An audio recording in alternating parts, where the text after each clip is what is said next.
Bonjour à tous et bienvenue à ce webinaire qui aurait pu s'intituler « Le bio-GNV face au projet de règlement CO2 européen ». Nous allons parler aujourd'hui des menaces que la récente proposition de la Commission européenne fait peser sur le bio-GNV, un carburant qui est pourtant opérationnel, vraiment décarboné et que beaucoup d'acteurs du transport routier réclament. Au cours de cette heure de webinaire, nous allons nous pencher sur l'impact pour la transition énergétique qu'aurait un bannissement des énergies renouvelables qui utilisent un moteur thermique au niveau du transport lourd.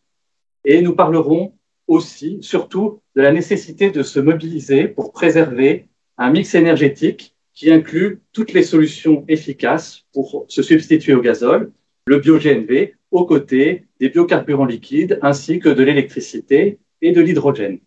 Pour cela, nous avons réuni un panel de 5 acteurs qui représentent pour certains des autorités organisatrices de la mobilité, des AOM, mais aussi des syndicats de transport de voyageurs et de marchandises. Et d'abord, je vais passer la parole à notre président, le président de la FGNV, Erwan Cotard, qui est à mon côté et qui va nous redonner le contexte. Et aussi, Erwan, je crois, nous faire une annonce. Bien, si on peut, bonjour à tous et merci Régis, si on peut passer au slide suivant. Voilà, pour dresser un petit peu enfin avant de dresser le panorama, déjà vous redonner un petit peu le contexte de ce webinaire, rappeler quelques évidences pour les spécialistes du transport. Mais déjà, le transport représente près d'un tiers des émissions de gaz à effet de serre en France, et c'est finalement le seul secteur dont les émissions carbonées continuent à augmenter depuis une trentaine d'années.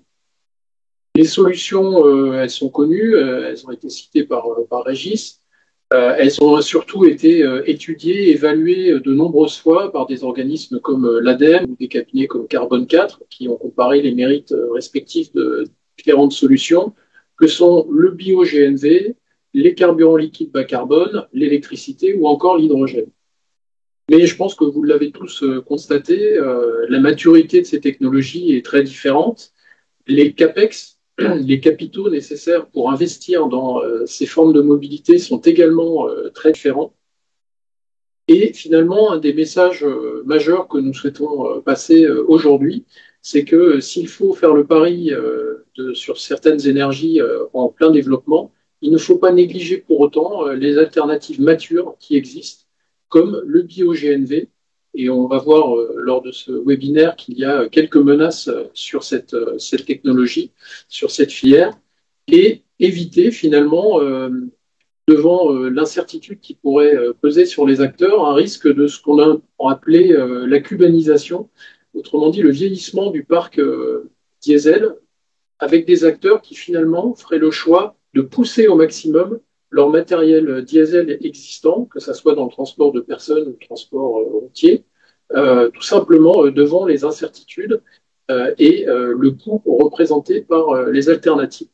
Alors, si on passe à la slide suivante, peut-être rappeler aussi quelques éléments positifs. Pourquoi nous militons en faveur du bio-GNV? Ben déjà, en termes d'émissions de gaz à effet de serre, rappelez qu'on est à près de 80% d'émissions en moins par rapport aux solutions diesel classiques en Euro 6. Et que donc, le bio-GNV, et on a tendance un petit peu à l'oublier, c'est la première alternative finalement au diesel pour les bus, les cars et les poids lourds. L'ambition de la part de bio-GNV dans les ventes de GNV, elle est relativement simple, c'est d'arriver à 100% d'ici 2033, donc avant 10 ans. En fait, avant 10 ans, on souhaite arriver à 100% de ventes GNV en bio, avec déjà, et on y reviendra, une progression très forte sur la dernière année où les ventes ont doublé en fait, et la part de bio-GNV ne fait que croître dans les ventes de GNV. Alors pour tout de suite désamorcer une question qui nous est souvent posée, ben oui, bien sûr, les ressources en biométhane sont suffisantes pour réaliser cette ambition. Je pense que vous aurez des témoignages dans le webinaire qui vont vous montrer justement, vous parler de projets très concrets dans les territoires pour répondre à cette ambition. Et puis les externalités positives, elles sont bien connues en termes de souveraineté économique, d'emploi dans les territoires, notamment dans des logiques d'économie circulaire, la gestion des biodéchets et la qualité de l'air. parce qu'au-delà du bilan très positif en termes d'émissions de gaz à effet de serre, il ne faut pas oublier non plus l'impact positif en termes de pollution locale, que ce soit sur des niveaux de bruit moins élevés ou sur la forte réduction des particules fines et des NO2 par rapport aux motorisations diesel. Si on passe à la slide suivante, je peux déjà vous donner quelques éléments presque en primeur du panorama BioGNV. Donc tous les ans, maintenant c'est traditionnel, nous sortons un panorama du BioGNV. Il est disponible depuis ce matin sur le site de l'AFGNV. Vous aurez évidemment le lien qui sera envoyé à l'ensemble des participants. Bon, j'ai déjà donné le premier chiffre, mais qui est vraiment quelque chose qui m'a frappé, c'est qu'on est à quasiment un quart, plus d'un quart de bio-GNV dans la part de GNV vendu. Alors, 1 TWh, je ne sais pas si ça vous parlera à tous, mais c'est quand même, ça commence à être un volume conséquent. Et on est sur une ambition de 50%, la moitié des volumes en 2025 qui soit bio. En termes de nombre de véhicules, vous pouvez retenir qu'il y a eu une accélération malgré la crise de 2022 qui a eu un impact sur les prix à la pompe. Et cet impact, c'est important de rappeler aussi, est en train de s'estomper très fortement. On revient à des prix d'avant-crise, ce qui aide à la dynamique. Et donc un parc qui est monté à 19 000 véhicules. Là, actuellement, on est même à plus de 20 000. Et le nombre de stations aussi qui continue à augmenter, puisqu'il faut retenir qu'à peu près chaque semaine, 2 stations, publiques ou privées, continuent à ouvrir en France. Donc un vrai maillage du territoire qui permet en fait d'avoir une densité suffisante pour que tous les acteurs puissent utiliser les solutions GNV. Alors tous ces acteurs, il y a un écosystème très large qui est représenté par exemple par la Tribune, dont vous avez peut-être entendu parler, qui est sortie il y a temps, de 200 acteurs qui justement ont rappelé l'intérêt de la solution bio-GNV et qui ont souhaité alerter sur quelques-unes des menaces qui pèsent sur la filière.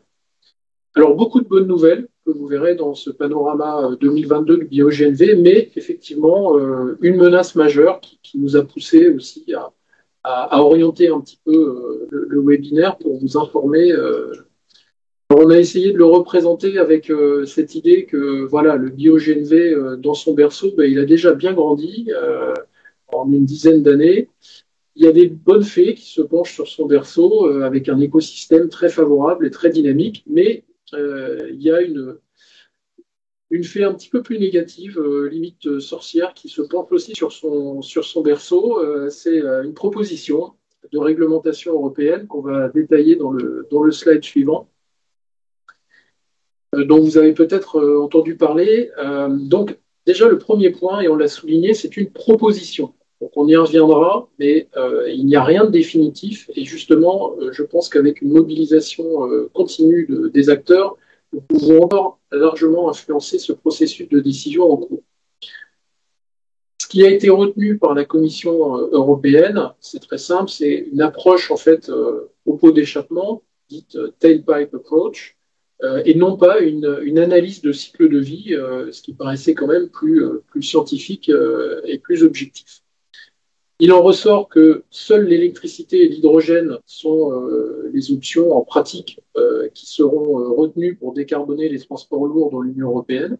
Le périmètre, en fait, concernera les véhicules neufs. Les ventes annuelles de chaque fabricant devront respecter un seuil d'émission de CO2, mais qui, encore une fois, en utilisant la méthode finalement du zéro émission au pot d'échappement, ne prend pas en compte les autres solutions technologiquement intéressantes pour diminuer globalement les émissions de gaz à effet de serre. On vous a indiqué là sur le slide en fait le calendrier retenu pour cette proposition. Vous voyez donc les cars et les poids lourds donc thermiques, donc incluant le bio-GNV, ce sera limité à des cas très particuliers après 2040. En pratique, ce sera des usages type pompiers, forces de l'ordre, etc. Ça représentera quelques pourcentages autorisés sur le marché. Donc, évidemment, plus de taille critique pour continuer à sortir des modèles neufs sur les cars et les poids lourds à partir de 2040. Et puis là, vraiment un gros point d'alerte. Et je pense que les interventions suivantes vont en parler. La fin des bus thermiques neufs à partir de 2030. Donc 2030, c'est demain. Et ça, c'est vraiment pour nous un point d'alerte très immédiat. Merci beaucoup, Erwan. Donc, juste avant de passer la parole à notre prochain intervenant, je voudrais préciser à toutes les personnes qui sont connectées, à tous les participants, comme elles peuvent le voir sur le message qui défile en bas de l'écran, que donc, nos intervenants, nos experts, pourront répondre à vos questions que vous pouvez poser dans le chat. Certaines questions seront prises à la toute fin de ce webinaire autour de 13 heures. Et puis, les questions qui n'auraient pas reçu de réponse pourraient être faire l'objet d'une réponse individuellement, puisque nous avons les mails des uns et des autres ou des personnes qui se sont inscrites.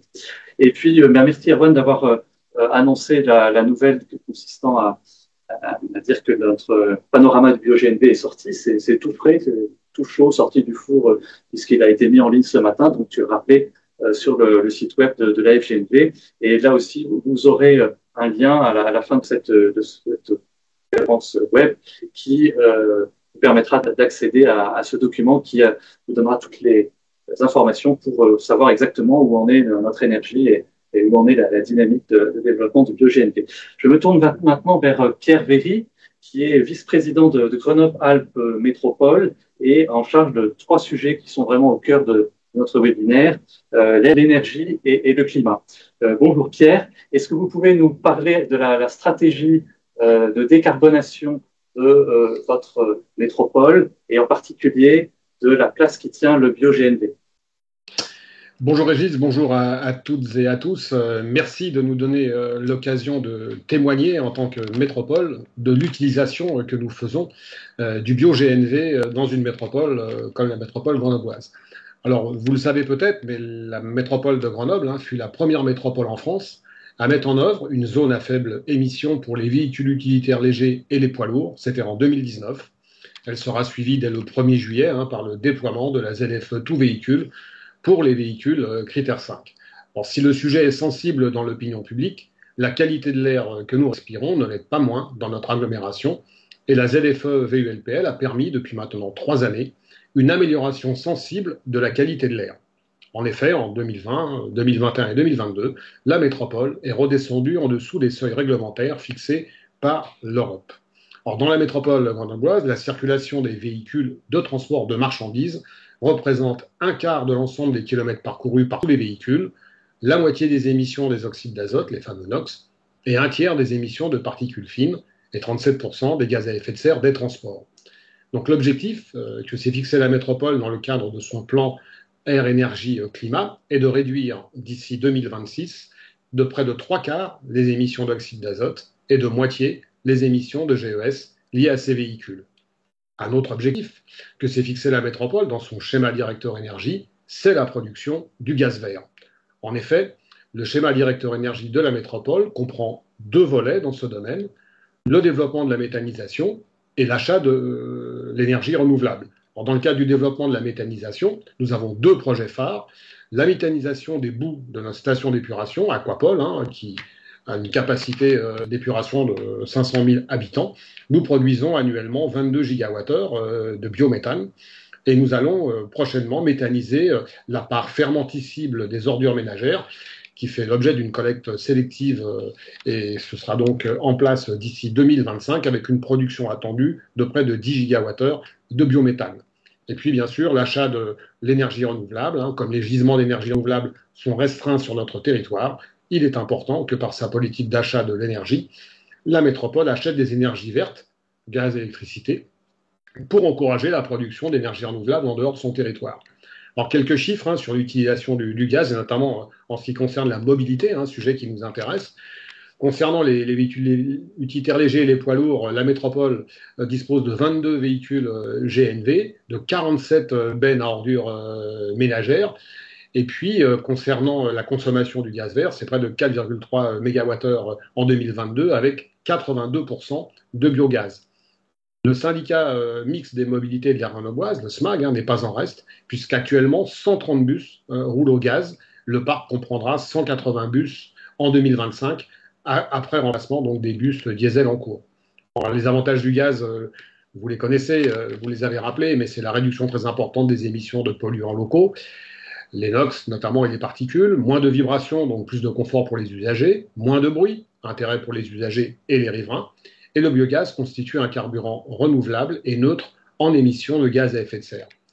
Alors, la comparaison avec les bus électriques est plus délicate, hein. Vous le savez, les véhicules électriques sont encore moins bruyants et rejettent encore moins de polluants. Par contre, l'autonomie actuelle des bus électriques sur batterie n'est pas encore suffisante et nécessite donc un parc plus important. Dernier point et non des moindres, hein, le coût global des bus au gaz est comparable à celui des bus diesel, alors que celui des bus électriques est beaucoup plus important. Donc vous l'avez compris, la métropole croit au GNV. Hein. L'électrique et le GNV, notamment le bio-GNV, sont complémentaires pour une meilleure qualité de l'air. Si on parle de chiffres, hein, le bio-GNV permet de réduire, vous l'avez dit, de 80% les émissions de CO2 par rapport au diesel, jusqu'à 95% les émissions de particules fines et 40 à 64% des émissions d'oxyde d'azote. Alors, la filière est mature, hein, l'autonomie conséquente hein, par rapport à l'électrique. Hein. Un plein sur un poids lourd, c'est 1200 km en GNV, 800 km en GNC. Le bio-GNV s'appuie sur une filière de production de biométhane en pleine expansion, avec 6 projets en Isère hein, pour produire localement un carburant alternatif. Et enfin, de nouveaux gisements locaux demain. Hein. Je l'ai dit, la valorisation des biodéchets imposée par la nouvelle réglementation en 2024 va permettre de produire davantage de gaz vert. Donc c'est un sujet très important hein, pour la métropole et il est impératif d'inclure le bio-GNV dans la transition énergétique de la mobilité professionnelle. Ne pas l'inclure hein, dans le mix énergétique serait une erreur. La filière du gaz naturel véhicule se porte bien et doit encore se développer. Bon, l'hydrogène est aujourd'hui une niche hein, pour le transport lourd, mais cet hydrogène, vous le savez, est produit encore majoritairement, hein, 95% de la production mondiale, à partir de sources d'énergie fossile. On parle de vaporeformage hein, du méthane, et ça consomme donc une énergie considérable pour sa production. Donc je dirais, ne mettons pas tous les œufs dans le même panier. Hein. Le bio-GNV fait vraiment partie du mix énergétique. Il faut convaincre la Commission européenne de revoir sa copie. L'électricité, l'hydrogène seront utilisés d'ici 10-15 ans, mais en attendant, il est impératif pour nous de continuer à utiliser une mobilité bio-GNV parce qu'elle nous permet très largement de décarboner notre mobilité. Donc en conclusion, hein, et puis on aura l'occasion d'y revenir, hein, nous sommes une métropole hein, qui est mobilisée pour la production et l'utilisation du gaz vert, et une mobilisation hein, qui a d'ailleurs valu à la métropole dernièrement d'être lauréat du trophée Territoire engagé gaz vert local et renouvelable, une distinction hein, remise par GRDF en partenariat avec le WWF, le CLER, qui est le réseau pour la transition énergétique, et l'Institut national de l'économie circulaire. On pourra revenir, si vous le souhaitez, pour répondre à des questions. Et j'en ai terminé sur cette première partie. Je vous remercie. Merci beaucoup, Pierre, pour ces messages très clairs.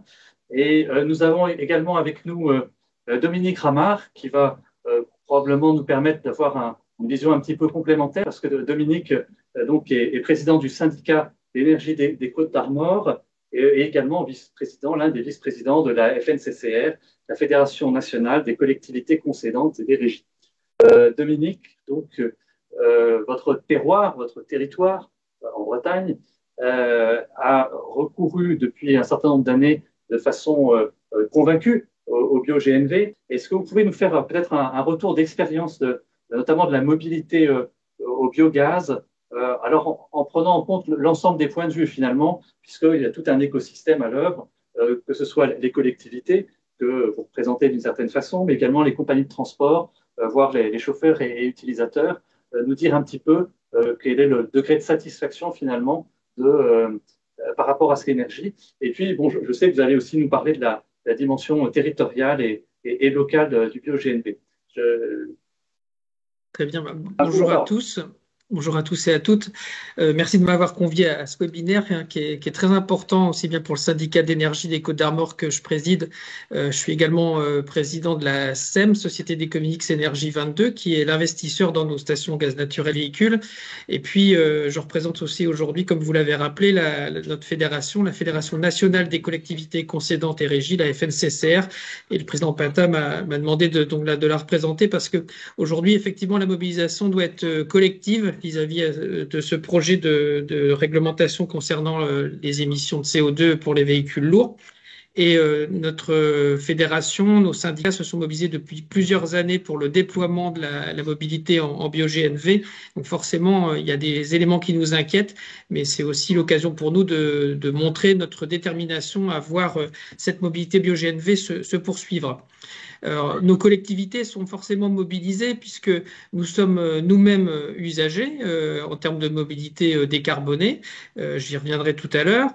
Nous sommes des autorités organisatrices des réseaux de distribution d'énergie, dont les réseaux de gaz. Il faut savoir qu'elles représentent ces installations presque 25 milliards d'euros de patrimoine des collectivités. Donc il faut aussi prendre conscience de l'investissement qu'il y a eu ces années passées pour ce réseau de gaz. Et donc il ne faut pas non plus jeter le bébé avec l'eau du bain.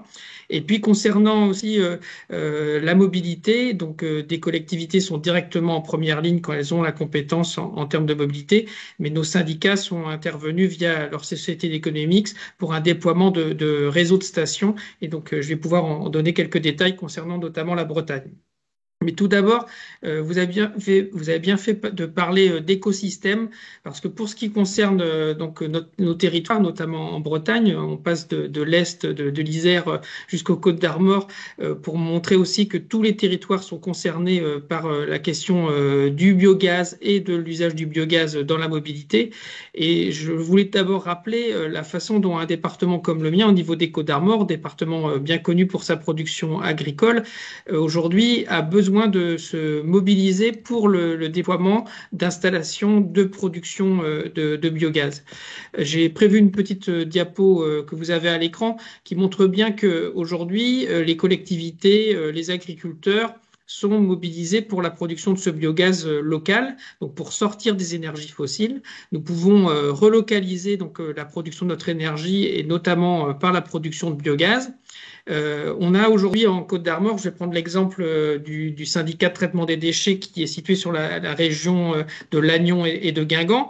On a aujourd'hui un syndicat qui est prêt à se mobiliser pour aller collecter les biodéchets, notamment des gros producteurs, pour répondre à la réglementation qui s'appliquera à partir du 1er janvier prochain. Et donc ces biodéchets vont pouvoir être déconditionnés, hygiénisés, injectés dans un méthaniseur et rejoindre un mélange d'éléments méthanisables, que ce soit des cultures dédiées, des cultures à vocation énergétique ou des effluents, et ainsi produire du biogaz local. Le projet qu'on a avec le SMITRET, qui est ce syndicat de traitement, c'est de pouvoir produire à peu près 150 à 200 normomètres cubes heure de biogaz. Et donc ce biogaz ensuite pourrait être injecté dans les réseaux, des réseaux dont nous sommes propriétaires, et on pourrait aller vers du 100% gaz vert en 2050, comme nous y invitent aussi les engagements notamment nationaux. Donc, en Bretagne, avec le pacte biogazier breton, on a prévu d'atteindre 10% de biogaz dans nos réseaux dès 2025. Je pense qu'on y sera largement. En Côte d'Armor, nous sommes déjà à pratiquement 7% de biogaz dans les réseaux. Et donc, l'évolution de la consommation de gaz, la substitution aussi de certains usages, nous invite à pouvoir être confiants dans le fait d'aller vers une mobilité gaz qui serait 100% gaz vert, donc à l'horizon peut-être dès 2030 pour ce qui nous concerne.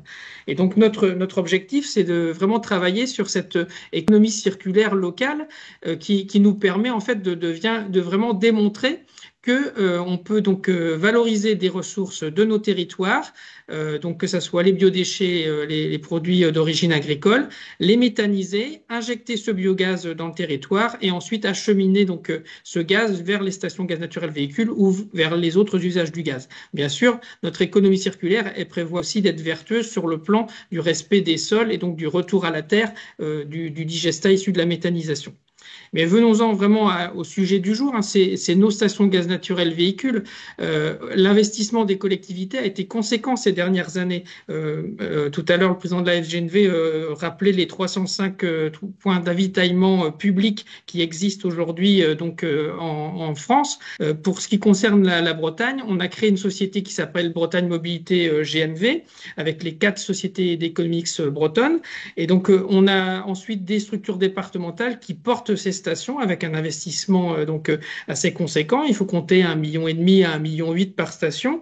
Et aujourd'hui, en Bretagne, 11 stations sont ouvertes. On en prévoit donc l'ouverture supplémentaire de 3 stations cette année ou en début 2024. Et ensuite, à terme, on pense qu'on pourrait couvrir le territoire comme vous le voyez à l'écran, avec en gros 27-28 stations concernant les projets qui ont déjà été identifiés par les structures porteuses de ces stations. Donc, il nous faut vraiment aller rapidement vers ce maillage qui permettra aussi de répondre aux attentes des différents utilisateurs. Et on a, nous, considéré que les utilisateurs seraient multiples sur un territoire. Je vais prendre l'exemple de ce qui existe, par exemple, sur le secteur de Saint-Brieuc. Aujourd'hui, les bennes ordures ménagères ou les bus de l'agglomération briochine fonctionnent pour certaines déjà au gaz. Et par exemple, Bédarmor Transport, qui est la société publique locale qui porte la mobilité sur le territoire de Saint-Brieuc-Armor Agglomération, a déjà prévu l'achat de 3 bus gaz supplémentaires chaque année. Et donc le renouvellement de cette flotte de gaz est déjà inscrit dans les plans pluriannuels d'investissement de nos collectivités. Et sur Dinan Agglomération, là, ce sont des petits bus exploités par le délégataire Transdev qui sont prévus également avec une motorisation gaz. Donc ce qu'il faut bien intégrer aujourd'hui dans le contexte qui est le nôtre, c'est qu'on a un réseau de stations qui est en place, on a des collectivités qui sont mobilisées pour modifier la carburation utilisée pour faire fonctionner les bus et les bennes à ordures ménagères. Et il faut vraiment prendre compte de cette volonté de décarbonation dans lesquelles les collectivités se sont inscrites et qui passe par un mix en termes d'énergie, mais avec une place consacrée au biogaz qui est conséquente, voire majoritaire. Bien sûr, nos stations, elles sont aussi adressées aux transporteurs routiers, aux transporteurs de voyageurs, et on travaille donc également avec un certain nombre d'organisations dont les représentants d'ailleurs prendront la parole après moi. On travaille également directement avec les transporteurs présents sur nos territoires. Et donc, il y a cette volonté commune de vouloir faire en sorte que les cars, les bus, les poids lourds qui circulent sur nos routes fonctionnent avec une énergie produite localement, et également avec un prix de l'énergie qui corresponde à quelque chose qui revienne en termes de valeur sur le territoire. On a aujourd'hui l'occasion, avec la mobilité gaz naturel véhicule, de relocaliser notre mobilité, relocaliser notre production et notre consommation énergétique. Et on peut parler de circuit court de l'énergie grâce à l'usage de cette mobilité via le biogaz naturel véhicule. Donc, nous y sommes aujourd'hui. On peut dire que les acteurs, que ce soit les producteurs de biogaz, que ce soit les gestionnaires d'infrastructures, aussi bien autorités concédantes que concessionnaires, que ce soit du côté des investisseurs dans les stations gaz naturel véhicule et que ce soit du côté des usagers, que ce soit des consommateurs privés ou publics, tout le monde aujourd'hui croit à cet écosystème autour du biogaz naturel véhicule. Mais malheureusement, c'est un peu pour ça que nous sommes mobilisés aujourd'hui à vos côtés et que nous avons au niveau de la fédération un certain nombre à signer la tribune dont il a été question. Nous sommes mobilisés aujourd'hui parce que nous pensons qu'il faut absolument éviter la spécialisation vers la mobilité électrique ou hydrogène. Il faut un mix énergétique, il faut absolument qu'il y ait de la diversité. C'est la diversité qui fait la richesse des solutions, la richesse des réponses et la richesse de la réussite de la transition décarbonée de notre économie. Demain, l'Assemblée générale de la Fédération nationale des collectivités concédantes et régies se réunit et une motion en faveur du biogaz naturel véhicule sera proposée au vote et je n'ai aucun doute sur son adoption. Mais aujourd'hui, par rapport à ce projet de règlement européen concernant le CO2 à l'échappement des véhicules lourds, pour nous, la mobilisation est réelle. Ça fait des années que notre fédération demande à ce que, par exemple, les schémas directeurs concernant les infrastructures de mobilité ne soient pas exclusivement consacrés aux bornes de recharge pour véhicules électriques, mais qu'elles intègrent également les stations gaz naturel véhicules. Et dans mon département des Côtes-d'Armor, nous n'avons pas fait un SDIRV, un schéma directeur des infrastructures de recharge pour véhicules électriques, mais nous avons fait un SMOV, un schéma des mobilités. Et donc, nous avons prévu dès le départ le fait que nos usagers sur les routes costarmoricaines et bretonnes ils auront besoin à la fois de rouler à l'électrique, rouler à l'hydrogène quand cette technologie sera mature, et encore aujourd'hui, et surtout pour demain, de rouler au gaz naturel véhicule. Donc c'est ça qui nous mobilise aujourd'hui. Nous voulons produire, nous voulons distribuer et nous voulons consommer local. C'est vrai pour l'alimentation, nous voulons que ça soit le cas également pour l'énergie. Et donc avec le biogaz, nous avons l'occasion vraiment de réussir cette transition énergétique avec la décarbonation de la mobilité. Voilà, je vous remercie. Un grand merci Dominique pour ce deuxième très bel exemple d'utilisation du bio-GNV sur un territoire. Après ce que nous a présenté Pierre pour la partie Grenoble. Merci beaucoup, c'est très convaincant et c'est vrai que quand on vous entend, on se demande comment il peut y avoir au niveau politique et en particulier européen de telles réticences ou une conscience si faible en fait de l'intérêt de notre énergie qui non seulement décarbone, non seulement est opérationnel, mais comme le rappelait Erwan tout à l'heure, a beaucoup d'externalités positives, beaucoup d'impacts positifs sur les territoires. Maintenant, je voudrais accueillir donc Ingrid Maréchal, qui est la déléguée générale de la FNTV et qui, à ce titre, donc, représente un très grand nombre d'autocars. Et Ingrid, j'imagine que vous n'allez pas être complètement en désaccord avec ce que Dominique vient de dire concernant le mix énergétique, mais dites-nous quand même ce que votre fédération imagine comme mix pour le transport de voyageurs et la place qu'elle voit pour le bio-GNV, bien sûr. Oui, bonjour, merci beaucoup. Bonjour à tous. Donc la Fédération nationale des transports de voyageurs, c'est donc la fédération qui représente principalement les autocaristes, et 1300 entreprises, PME, groupes répartis partout en France, avec 85 000 salariés, 45 000 autocars, avec des activités de la part de nos transporteurs qui sont à 80% conventionnés avec une autorité organisatrice de la mobilité. Il s'agit soit du transport scolaire, soit des lignes régulières régionales. Donc là, on est plutôt sur de la courte distance. Et je parlerai moins peut-être aujourd'hui de tout ce qui est longue distance, donc le tourisme et les cars Macron, les services librement organisés. Voilà pour la FNTV. Donc la majorité de l'activité, elle est déléguée par une collectivité et les collectivités, en effet, s'appuient beaucoup depuis quelques années sur les circuits courts dont la personne qui a parlé avant moi a beaucoup parlé et notamment la production locale de biogénerie grâce à la méthanisation. Aujourd'hui, les alternatives au diesel dans le parc d'autocars sont assez peu nombreuses. On voit dans la présentation qu'on a près de 98% d'autocars au diesel en 2022, même si la part commence à baisser, c'est encore la quasi-totalité du parc qui est aujourd'hui diesel, avec des motorisations alternatives qui sont le GNV, le bio-GNV, dans une moindre mesure l'électrique. On n'a pas encore accès à une offre hydrogène aujourd'hui pour les autocars.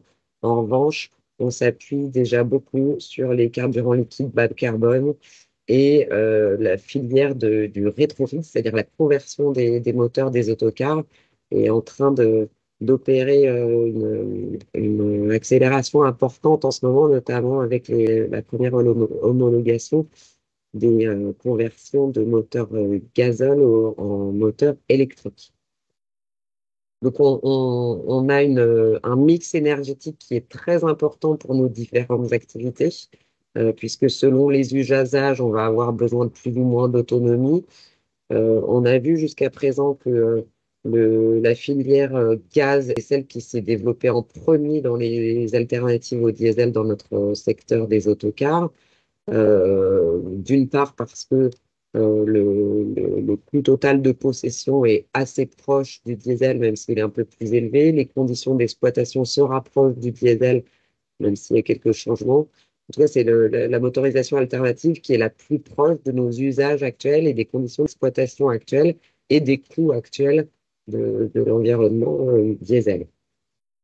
C'est pour ça qu'on voit depuis à peu près 5 ans une augmentation assez importante des immatriculations d'autocars et notamment une grosse accélération au cours des 2 dernières années où on est quasiment à 2000 unités aujourd'hui vendues. Donc c'est vraiment une alternative importante et immédiate et mature pour l'autocar aujourd'hui qui est constituée par le bio-GNV qui, on va le voir dans la slide suivante, commence à être en perte de vitesse parce que on a dû faire face, comme les autres filières, à une hausse des coûts du bio-GNV et puis à tous les projets de réglementation européenne. Je pense au règlement dont il est question aujourd'hui sur les standards d'émissions de CO2 pour les poids lourds, mais aussi les projets de nouvelles normes Euro 7 qui sont très inquiétantes pour la filière industrielle et donc pour les transporteurs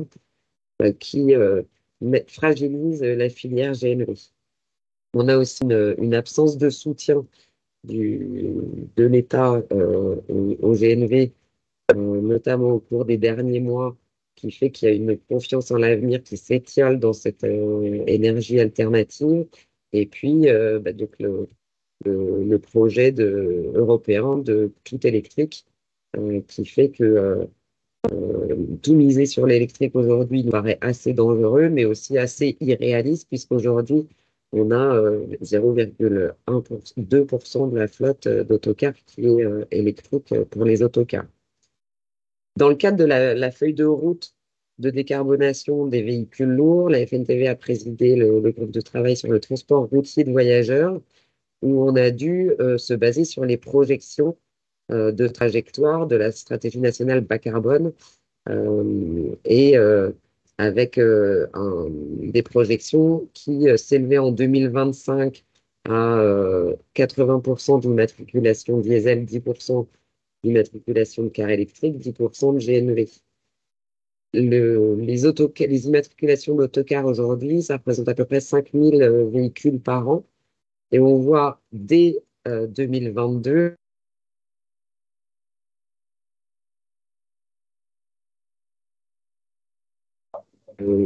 l'objectif d'immatriculation de cars électriques seront sans doute difficiles à atteindre.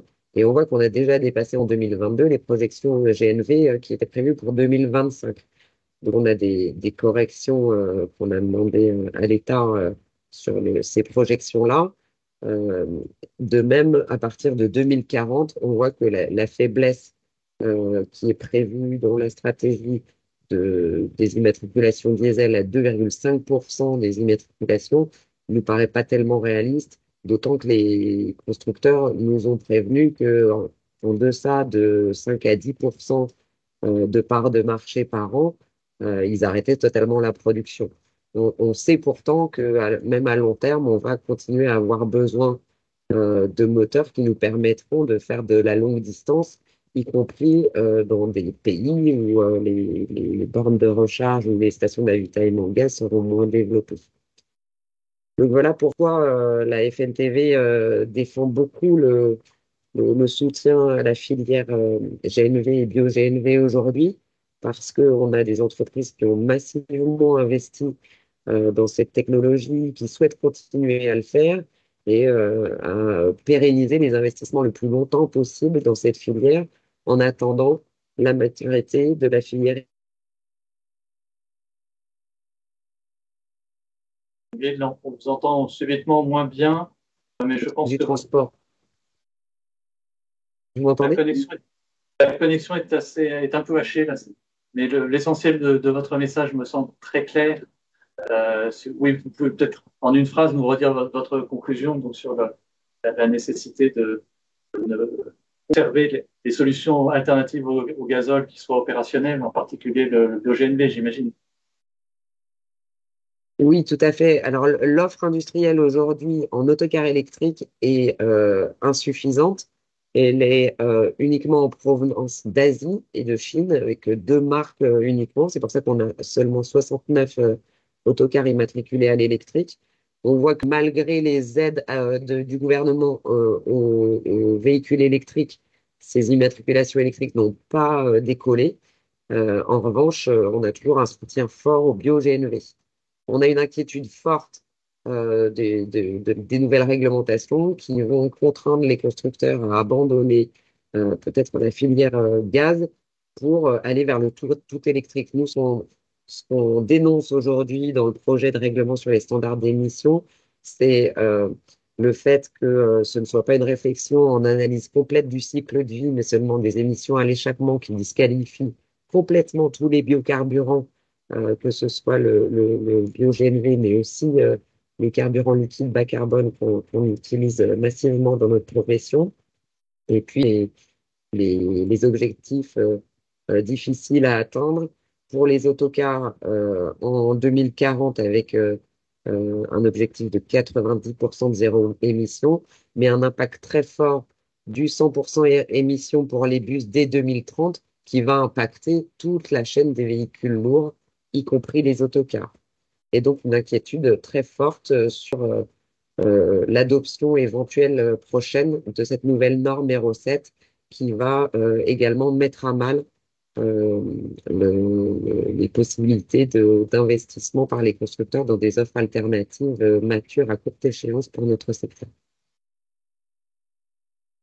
Il n'y a pas réellement de solution, si je vous entends, Ingrid, en ce sens que les transporteurs ne sont pas en mesure, du jour au lendemain, de basculer leur flotte complètement vers des solutions électriques, ou en tout cas à zéro émission, dites au pot d'échappement, qui ne sont d'ailleurs pas représentatives de l'impact climatique réel des motorisations. Donc, il y a la nécessité de préserver une place pour les carburants bas carbone qui utilisent encore des moteurs thermiques, en particulier le bio-GNV, mais également les biocarburants liquides. Tout à fait, c'est bien ça. Et ce que je vous disais au départ, le fait qu'on fasse beaucoup de transport public, majoritairement du transport public, on s'appuie donc sur des marchés publics qui ont des durées longues, qui nécessitent qu'on puisse avoir une visibilité, une pérennité des investissements, et puis une volonté aussi des collectivités de promouvoir la méthanisation et le circuit court, qui vont un peu à l'encontre des législations nationales et européennes.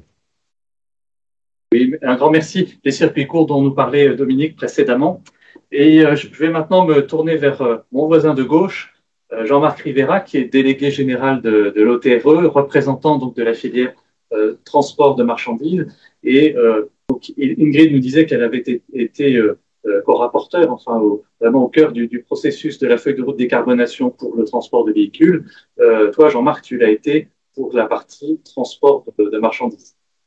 Oui, tout à fait. Donc, l'OTRE est une fédération qui regroupe principalement des PME du transport routier et majoritairement des entreprises du secteur marchandises, même si nous avons également des entreprises autocaristes, et c'est la raison pour laquelle nous avons également participé à ce groupe de travail voyageurs. Je ne reviendrai pas sur la partie voyageurs et j'appuierai simplement à 100% les propos d'Ingrid et ce constat partagé, mais rappeler peut-être également un point important sur pourquoi ces travaux de la feuille de route, parce qu'il y avait un constat qui était fait par les entreprises du transport qui réclamaient depuis quasiment 2018 ce qu'on appelait à l'époque un contrat de transition énergétique, parce qu'on voyait bien on n'avait pas de ligne directrice qui était relativement claire pour nos entreprises, qui comprenaient qu'elles allaient devoir à un moment donné réfléchir à la transition énergétique, mais elles n'en avaient pas absolument aucune lisibilité, aucune planification réaliste.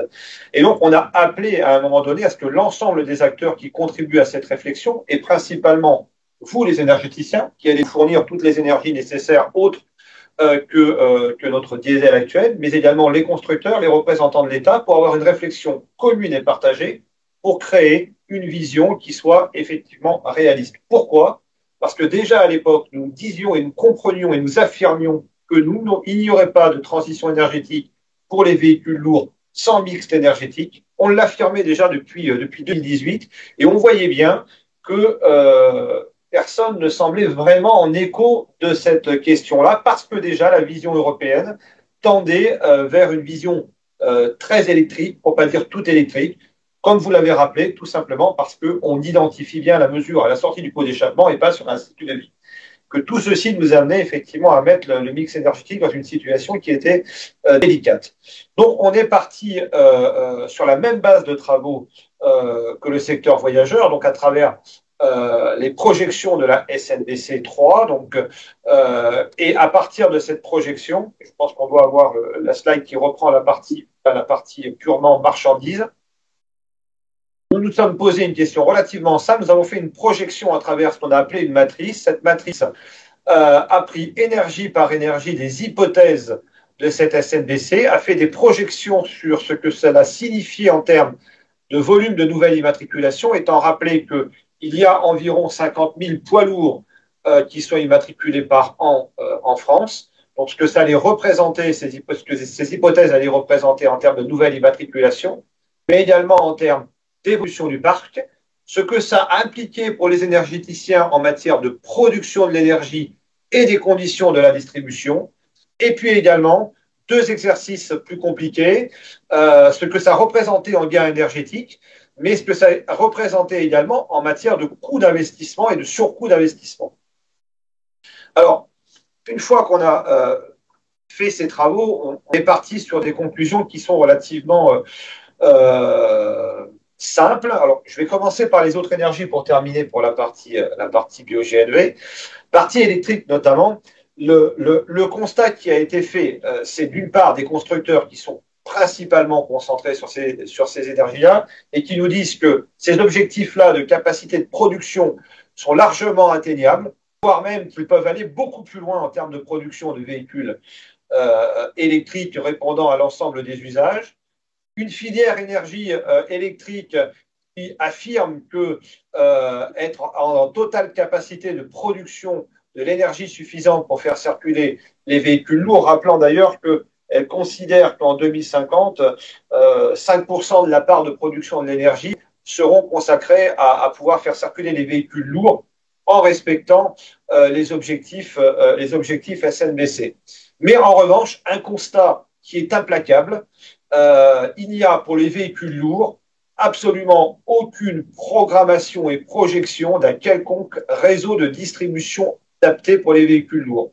Qu'il s'agisse sur la courte distance, ce qu'on appelle pour la plupart du temps la mise en œuvre de recharge en dépôt, donc ou chez le transporteur ou chez le client, et encore moins sur la longue distance pour nous permettre effectivement d'avoir de la recharge en itinérance. Il n'existe à ce stade absolument aucun plan de programmation pour la mobilité électrique lourde. Ce qui veut donc dire qu'il y a un total décalage entre les projections des constructeurs et la possibilité de faire circuler nos véhicules.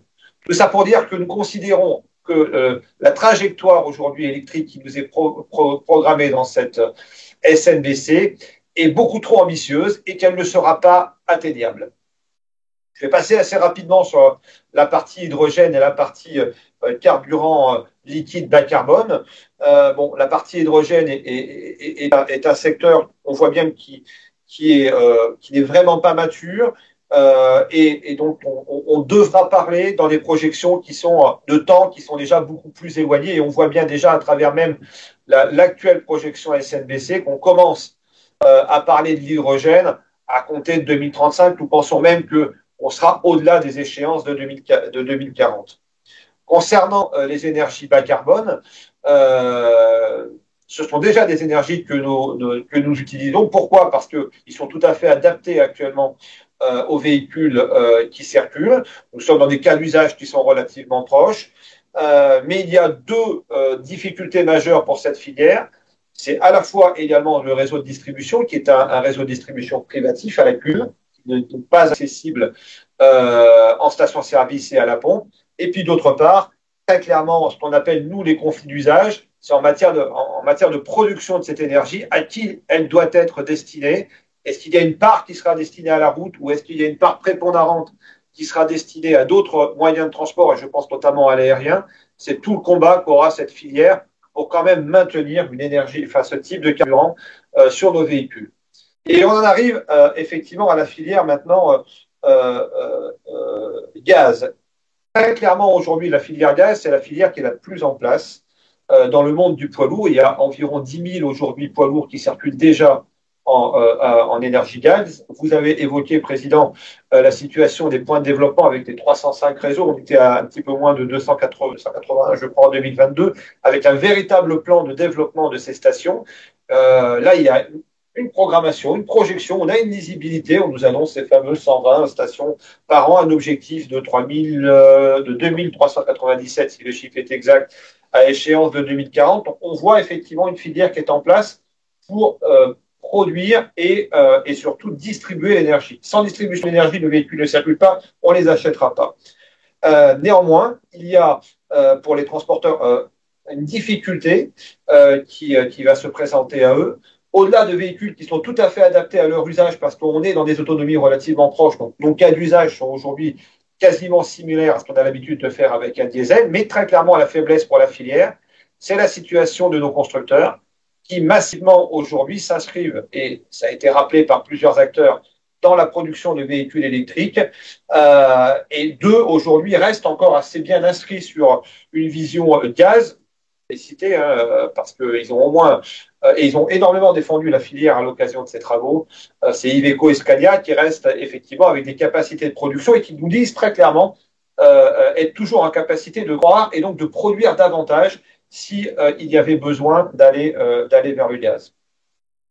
Donc, nos travaux démontrent très clairement que sans le mix énergétique, les objectifs, même les objectifs actuels de la SNBC, ne seront absolument pas atteints. Il nous faut absolument le mix énergétique. Et pour répondre à ta question, Régis, du départ, le premier point sur lequel nous allons devoir travailler, c'est bien au niveau européen, pour ramener cette notion du mix énergétique et cette nécessité d'aller vers toutes les énergies et de sortir du tout électrique. C'est un enjeu majeur et important et prioritaire que nous allons devoir mener. Mais nous allons également avoir mené des travaux chez nous. On voit bien que l'ensemble des personnes et des acteurs sont convaincus. On a les exemples de Grenoble, on a l'exemple de la région Bretagne. On voit bien que les acteurs, même publics, croient effectivement à cette énergie. Les transporteurs y croient également. Reste à construire maintenant notre feuille de route. Parce que nos travaux ne sont en rien une feuille de route. Ce sont vraiment des travaux partagés qui ont mis en place des travaux préalables à la feuille de route. Les enjeux arrivent maintenant. Je rappelle qu'il a été mis en place directement rattaché à la Première ministre, un secrétariat général à la planification écologique.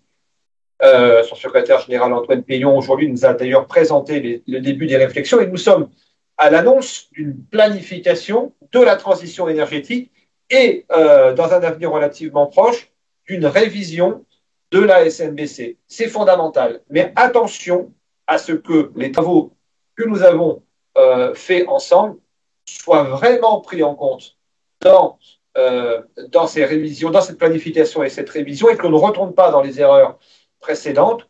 Je prendrai simplement un exemple.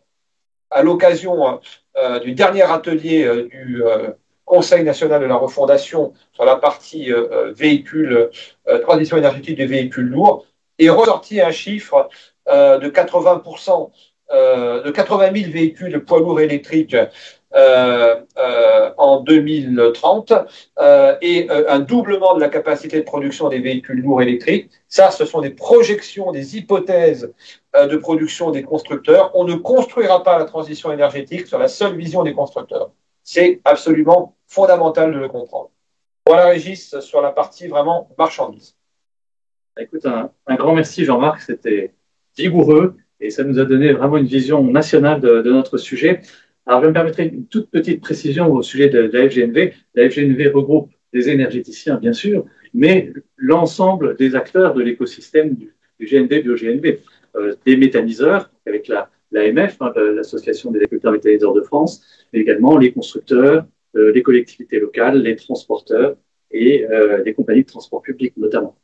Donc, on accueille tout le monde, l'ensemble des acteurs, quelle que soit leur nature, si on peut dire. Mais le temps est passé assez vite. Si on veut garder quelques minutes pour les questions, Erwan, peut-être pourrais-tu dire maintenant un mot de conclusion? Oui, si on passe au dernier slide, voilà.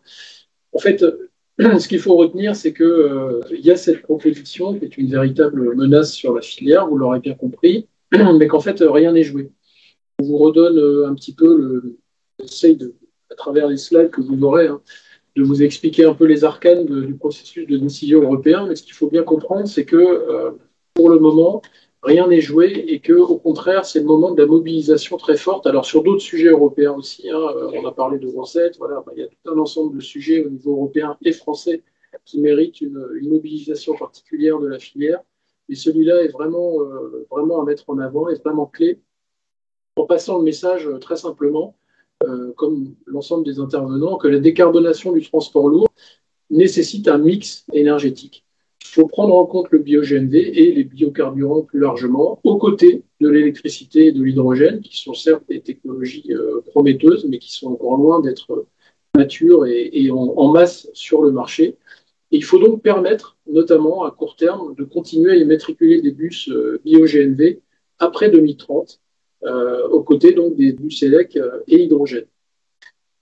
Je crois qu'on détaille un petit peu plus sur la slide suivante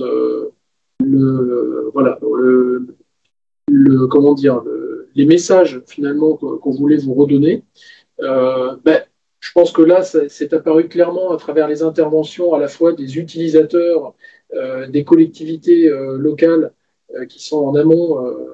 C'est que le bio-GNV a de multiples atouts qui malheureusement ne sont pas encore suffisamment connus ou reconnus au niveau notamment français, au niveau de l'administration française. C'est opérationnel, comme l'a dit Régis.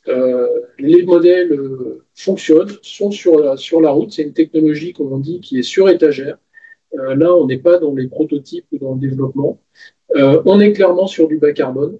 De multiples études le prouvent. On n'a plus besoin de faire des études. Maintenant, il faut juste que le message arrive à passer au niveau des décideurs. C'est une énergie qui est nationale, on l'a vu, produite dans les territoires, avec des emplois dans les territoires, donc propice à l'économie locale et circulaire. Tout cela milite pour un traitement fiscal équitable. Alors, ça serait encore un autre débat, notamment sur la tire verte qu'on pourrait avoir dans un prochain webinaire. Mais on a besoin d'un traitement fiscal équitable au niveau français et au niveau européen.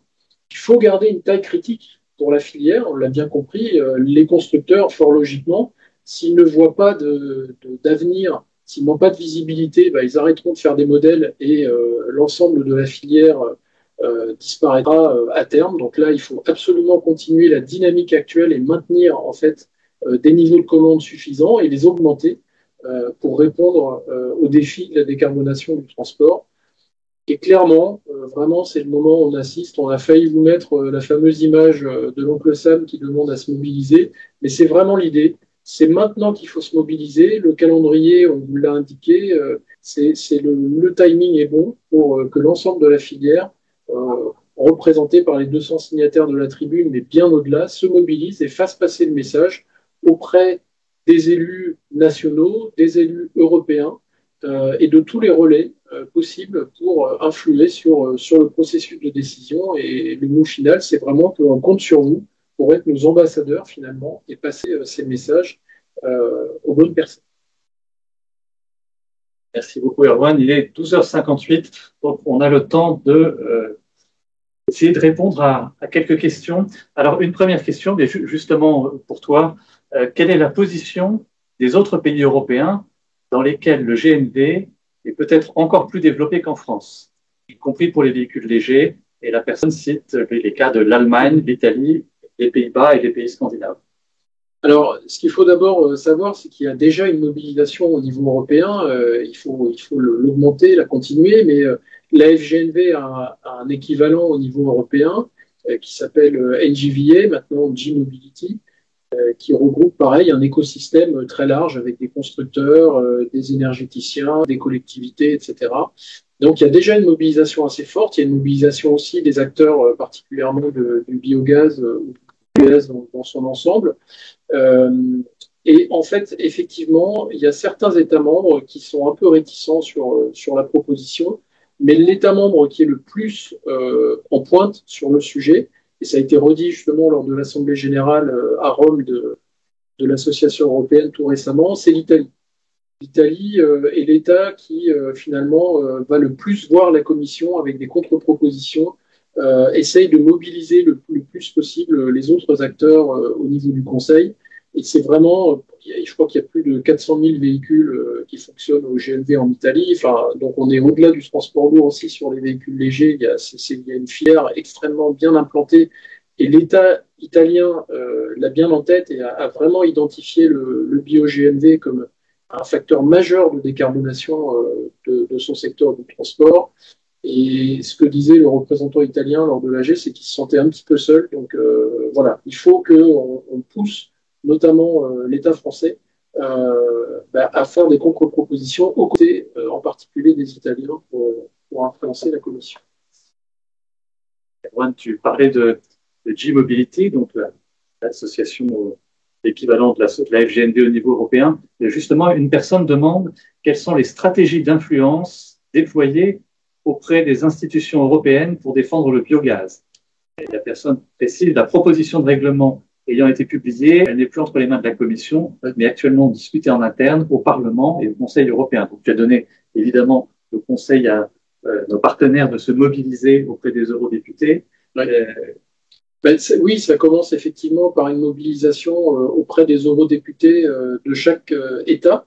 Donc, pour ce qui nous concerne, évidemment, tous les eurodéputés français qui peuvent influer sur le processus. Je le rappelle de nouveau, en fait, chaque État membre, chaque administration des États membres, il faut aller les voir, essayer de les convaincre que c'est une solution donc de décarbonation disponible à court terme dont on serait en train de se priver au profit, comme ça a été rappelé, de solutions qui sont quand même beaucoup plus hypothétiques. Donc il y a tout ce travail auprès des administrations centrales, auprès des parlementaires européens.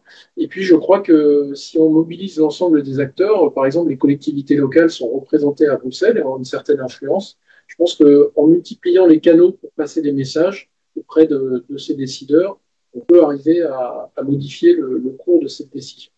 Et puis au-delà je dirais, des rencontres directes avec les décideurs, il y a tout un ensemble, il y a des campagnes d'information qui sont faites par les associations dans les différents États, l'association française, italienne, allemande, belge, etc. Et puis également par l'association européenne qui reprend, comme ça a été fait longtemps par la FGNV, des témoignages, des success stories qui viennent du terrain et qui montrent que c'est une solution qui fonctionne, en particulier avec le biogaz. Donc voilà, il y a toute une stratégie d'influence pour essayer de faire connaître un peu mieux les avantages de la solution. Et encore une fois, cette mobilisation, elle doit se poursuivre, elle doit s'amplifier et s'élargir à l'ensemble des acteurs qui peut-être jusqu'à présent n'étaient pas suffisamment sensibilisés sur cette piste. Merci Erwan. Donc il est un peu plus de 13 heures. Je pense que nous pouvons conclure notre webinaire, sachant que d'autres questions recevront leurs réponses directement ultérieurement. Surtout, merci à tous d'avoir suivi cet événement. Vous recevrez par mail à la fois un lien pour le revoir en replay et puis un lien pour accéder au panorama du bio-GNV 2022 dont Erwan vous a annoncé la sortie toute récente. Et donc, du côté de la FGNV, on est bien convaincus, comme vous tous, que cette énergie n'a pas dit son dernier mot, qu'elle a beaucoup trop de qualité pour ça. Et donc, notre association, avec ses 115 adhérents et avec tous les partenaires au-delà, on l'a vu, qui nous ont rejoints pour signer la tribune récemment, compte se mobiliser plus que jamais pour défendre le GNV. Encore un grand merci à tous nos intervenants pour la clarté de leurs interventions et pour toute la conviction, la force de conviction qui les anime. Merci, bonne journée.